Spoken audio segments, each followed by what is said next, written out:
छोटे से गांव धानपुर में एक पुराना और वीरान हवेली था। गांव के लोग कहते थे कि वहां कुछ अजीब और डरावनी घटनाएं होती थीं।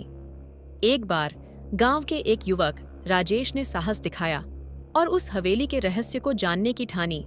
रात के अंधेरे में राजेश अपने दोस्त मनीष के साथ उस हवेली में पहुंचा। हवेली के अंदर घुसते ही ठंडी हवा ने उनका स्वागत किया। दीवारों पर धूल की मोटी परत और छत से लटकते मकड़ी के जाले थे। राजेश और मनीष ने अपनी टॉर्च जलाकर हवेली की खोज शुरू की।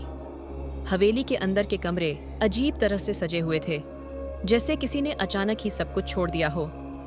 अचानक राजेश को एक कमरे के कोने में एक पुराना किताब दिखा। उसने किताब उठाई और देखा कि उसमें कुछ अजीब चित्र और प्राचीन भाषा में लिखा हुआ था।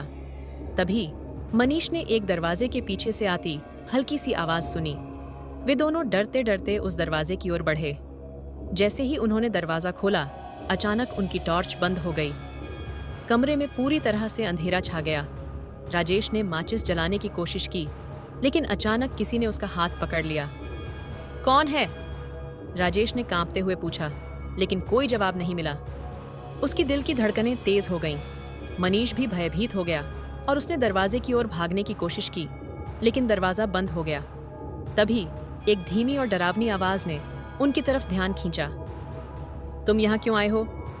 अचानक कमरे की दीवारों पर अजीब और डरावनी छायाएं उभरने लगीं। राजेश और मनीष ने देखा कि एक पुराना और भयानक आत्मा उनके सामने खड़ा था।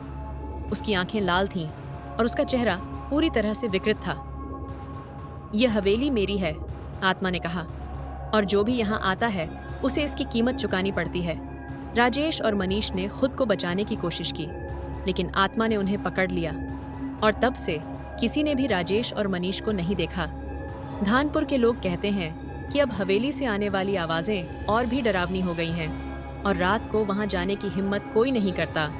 उस दिन से हवेली धानपुर में हमेशा के लिए एक रहस्य बनकर रह गई और वहां जाने का साहस कोई नहीं करता।